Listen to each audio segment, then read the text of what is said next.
Hello guys, welcome back to our YouTube channel. Guys, ito na yung ating latest update. Yung nga pala mga nagre-request guys nito ng mga latest daw po ni Oppo. Guys, tamang-tama itong ating update ngayon. Kasi meron nga silang mga bagong release ngayon na pasok sa ating budget. Ito guys, umpisahan na natin doon sa pinakamababa pong presyo nila ngayon. Ito, Oppo A18 guys. Ito yung bago nilang release ngayon, si Oppo A18. Guys, ito, pakita ko na sa inyo yung presyo. 5,999 lang po yan. Then maganda dito guys, meron na rin silang extended RAM. Naka 8GB RAM po yan plus 128. So 4 plus 4 po ang RAM nyan. So battery guys, unahin natin 5,000 mAh battery. Then naka 90Hz na po yung refresh rate nito. Then kung display naman guys ang pag-uusapan natin, ito ay naka 6.56. Syempre yung resolution naka 720p na po yan, IPS LCD na naka 90Hz na po yung refresh rate. At yan guys, check po natin yung camera nito. Ayan. So bali ito Android 13 na po yan, Color OS 13.1. So yun guys, check natin yung kanyang camera. 8 megapixel na camera plus 2MP at 5MP naman sa front. Yan. Yan guys, sa mga naghahanap ng budget, phone ni Oppo, ito na yon. Ito na yung ating iniintay. Meron sila pong panlaban ngayon pagdating sa mga entry level. Ganda po ng design nito guys. Pagdating nyo pag nakita nyo ito ng actual talaga, napakaganda ng design nito. Hindi na tayo lugi dito sa presyo 5,999. Yan, may mga portrait ano na rin po yan, camera.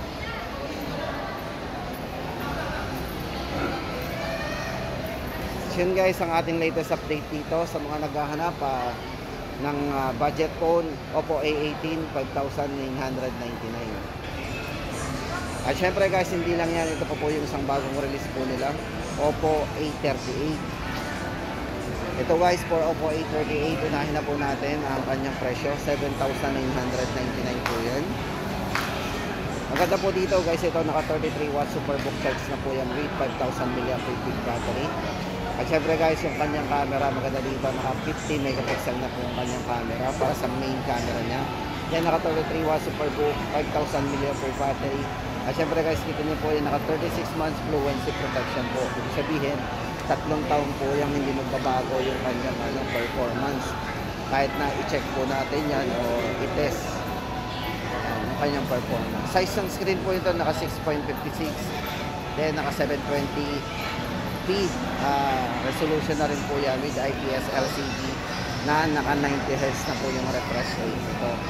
At syempre, latest Android po yan. Android 13, Color OS 13.1. So ayan guys, maganda dito, yun nga, inulit natin, naka 33 watts fast charging na po yan, superbook charge. Price update natin, 7,999. At para naman sa camera guys, ito, check natin para meron tayong idea. Ayan. Sa mga naghahanap guys, ito, yun na yung request, sana mapanood mo yung video natin. So nag-request po ng ating kaya medyo bumalik po kagad tayo dito sa price update nyo po kasi may bagong release nga po pala talaga. Tama-tama po yan sa mga naghahanap pa lang at napaplano pa lang bumili ng phone ngayon. Especially guys, tama-tama malapit na yung Pasko. Paghahandaan na po natin yan.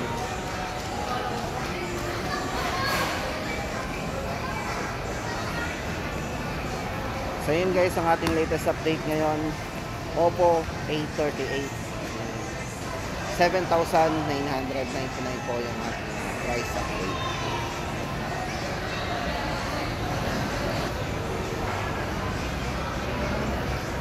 At ito guys, ang next natin, baka naghahanap po kayo ng buds, yung murang buds lang po. Ito, meron po si Oppo Enco buds.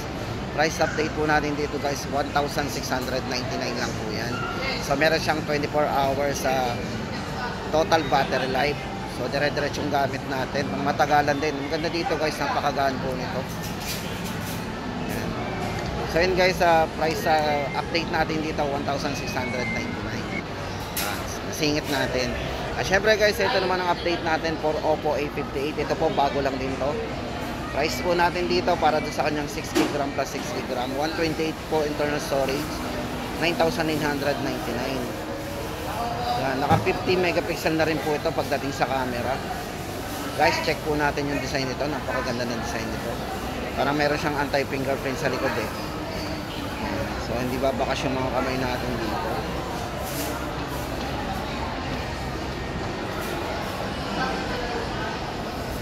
Sa design guys, so maganda dito, naka dual speaker po yan. Pagdating sa malakas ang sound yan guys. Tapos ito, check po natin yung kanyang specs. Then ito ay naka 6.72 full high definition na naka 180Hz po yung kanyang touch sampling rate. Then naka 50MP para sa main camera at 8MP naman po para sa kanyang front camera. Guys, ito naka MediaTek Helio G85 na rin to, octa-core 2.2 GHz yan. Naka 5,000 mAh battery, then naka 33 watts superbook charge na din. So price update natin guys dito kay Oppo A58, 9,999. Guys, para naman kay Oppo A78, guys, ito na po yung ating latest update, 13,999. Sa mga naghahanap po ng Oppo A78, eto guys, isa-isayin po natin yung specs. Check ko muna natin yung design niya. Ganda po ng design nito, napaka parang hindi magmamark yung mga kamay natin dito, para may anti-fingerprint. Ito guys, para sa specs, si Oppo A78 guys is naka Dimensity 700 para sa kanyang chipset. Then para sa RAM, naka 8GB RAM po yan. Then naka 120Hz po yung kanyang internal storage. At para sa size po ng screen guys, ito ay naka 6.56 na merong 720p IPS LCD na naka 90Hz po yung kanyang refresh rate. Ayan, naka 200 po ang kanyang volume, napakataas po ng volume yan. At syempre guys, naka dual speaker. Ayan, AMOLED, so maganda dito guys, naka AMOLED display yan, napaka-vivid po ng display nito. Yan guys, sa mga gusto mag-avail po, price po natin dito is 13,999. So guys, next natin is Oppo A98 guys. Ito latest din to guys, sa mga naghahanap ng 5G. Ito po yung lower version po sa presyo ng mga 5G po ni Oppo guys. Ito Oppo A98, price po natin dito is 18,999. So check po muna natin yung kanyang design ng ating malapitan yan, para meron tayong idea. So guys, ito sa isang screen nito is naka 6.72 full high definition na po yan, na naka 120Hz na po yung kanyang refresh rate. So maganda dito, naka 240 touch sampling rate po yan pagdating sa sa screen. At syempre guys, sa kanyang body ratio, naka 91.4 screen to body ratio po yan. Then 100% color gamut po. Then sa camera, meron itong 64 megapixel AI camera with 40 times micro lens. Then siyempre guys, Qualcomm Snapdragon 695, 5,000 mAh battery. Then 67 watts superbook charge na po, napakabilis na mag-charge. At sa security guys, naka fingerprint facial recognition na rin po yan. So price update po natin, 18,999. So naka 16GB RAM na po tayo kasi may extended RAM po yan. At guys, dito na tayo sa mga 10 series ni Oppo. Ito, unahin na po natin si Oppo Reno 10 Pro 5G. Ito guys ay naka 12GB RAM plus 256 na po yan. 29,999 po yung SRP nito. Yan, tingnan po natin yung close look. Napakaganda po nito. Napaka-slick pag hinahawakan natin. Kasi naka-curve po yan.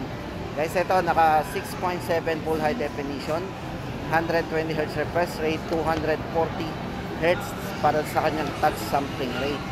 So sa camera guys, meron itong 50 megapixel autofocus OIS para sa main camera. At syempre sa front camera nito, meron itong 32MP autofocus telephoto lens. At syempre guys, meron siyang ultra wide din na 8 megapixel. Makukuha na po natin lahat dyan pag naka ultra wide syempre. At naka 20 times digital zoom po yan. So maganda dito guys, yung resolution nito, naka 4K resolution po yan with 60 FPS. Napaka-smooth po niya pag gagawa tayo ng video. At syempre, Qualcomm Snapdragon 778G octa-core chipset po yan. So ayan guys, naka 80 watts superbook charge na yan. Price update natin dito, 29,999. Sulit na sulit po kayo sa specs nito, napakaraming ano nito. Ayan. So yun guys, kung gusto natin namang mababa naman yung presyo guys, ito naman Oppo Reno 10 5G. So ito guys, naka 8GB RAM, 256 na po internal storage.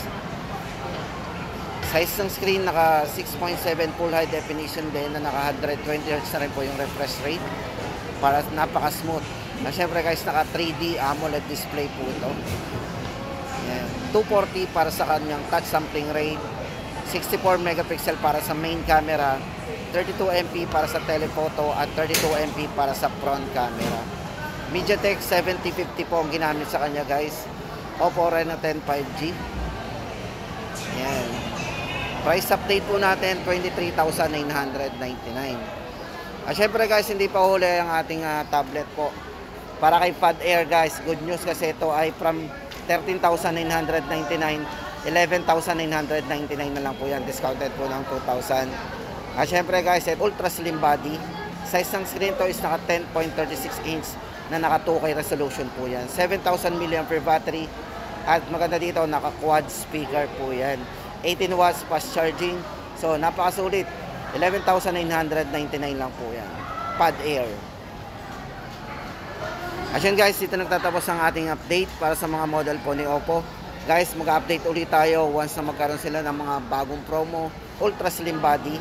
Size ng screen to is naka 10.36 inch na naka 2K resolution po yan. 7,000 mAh battery. At maganda dito, naka quad speaker po yan. 18 watts fast charging. So napakasulit. 11,999 lang po yan. Pad Air. At yun guys, dito nagtatapos ang ating update para sa mga model po ni Oppo. Guys, mag-update ulit tayo once na magkaroon sila ng mga bagong promo.